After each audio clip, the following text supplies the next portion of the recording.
What is up, guys? Welcome on back to TK's Garage. And so I've been seeing the comments and I'm kind of getting aggravated about what I'm seeing from dealers since I started doing this TRX review. Evidently, it's come to my attention from what you guys have been posting that a lot of dealerships are charging $25,000 and $30,000 over sticker for a not limited production SRT Ram TRX. Well, I think it's time I need to get back to cooking some of these dealers because that's unacceptable. That would be like putting a markup on a Charger or some other vehicle that's not limited production. Now, granted, it does also kind of fall back on the consumer for being stupid enough to pay it. But the fact that these dealers still haven't learned their lesson and they still want to fleece a customer is kind of ridiculous. I'm going to get into all that and more right after this.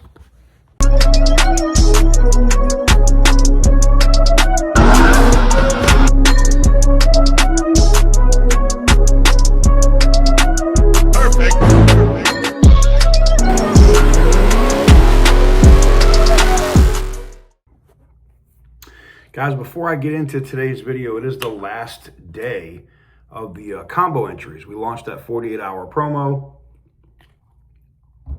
after Roadkill Nights, which allows you to get in on not just the Ram 2500, but also on the dual Challenger giveaway.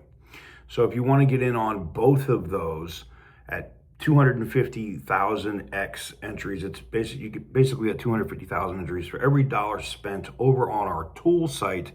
That'll go on until 12:01 a.m. today.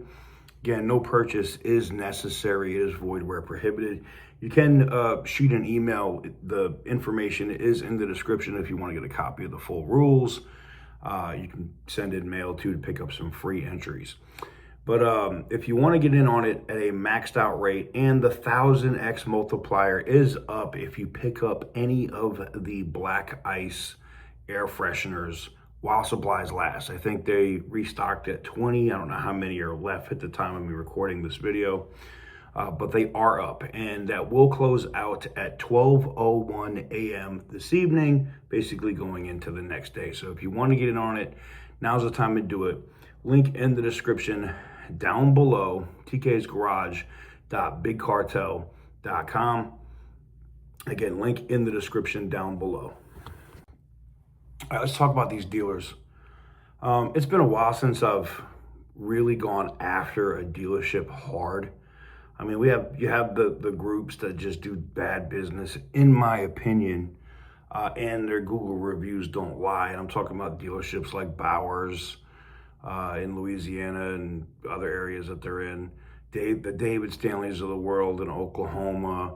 You have these dealerships that are perpetually just scumbag bad dealerships, and there's a ton in California too, which OC Motivator deals with, right? But I feel like these dealers got a little complacent, like nobody's been coming after them for a little bit. So now they're like, oh, we can just not worry about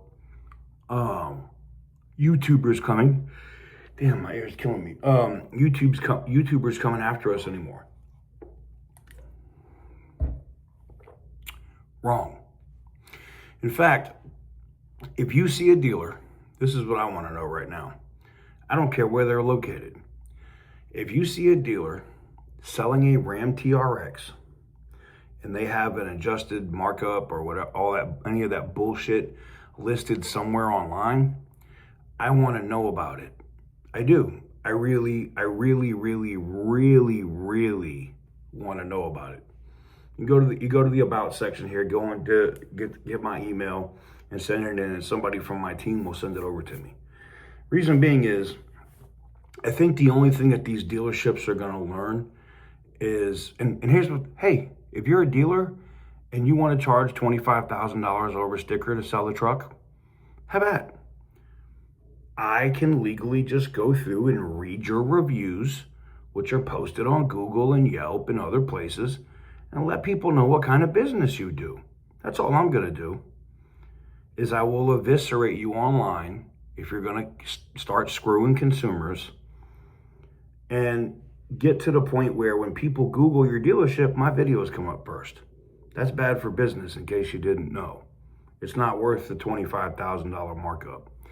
But I feel like, unfortunately, that's what it's going to take to make these dealers understand that you can't.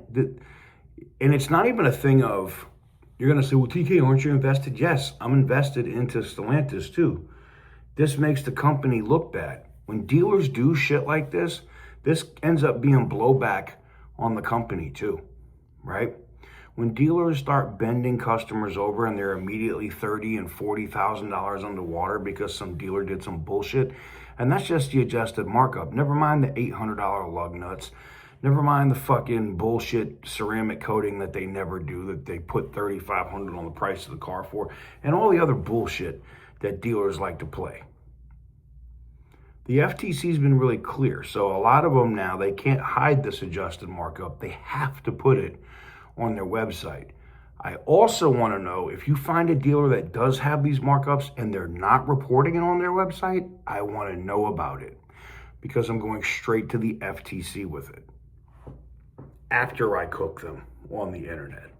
This is the only thing I think that can happen that's going to cause these dealerships to learn a lesson. I feel like they have to learn that lesson. And it's crazy, because I've done this with dealerships in the past, and the owners will then reach out and go, look, we didn't know, it was just the GM. Look, if you're an owner and somebody sent you this video, you need to pay attention. You need to figure out what your GM's doing. You need to figure out what your fucking finance guy is doing, because I don't want to hear the bullshit and the excuses later when you're getting cooked on the internet to be like, well, I didn't know that they were doing this. You can't do that. There's no excuse for that shit. So I would say figure it out now, because I'm putting the call out there. If you see a dealership that's selling these brand new Ram TRXs and they're charging massive money over sticker, I want to know about it.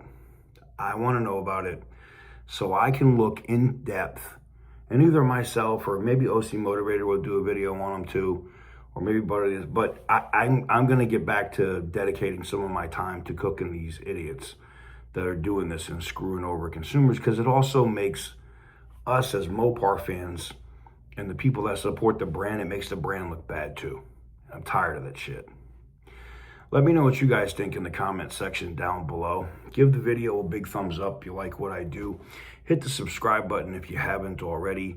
And as always, stay petty, my friends.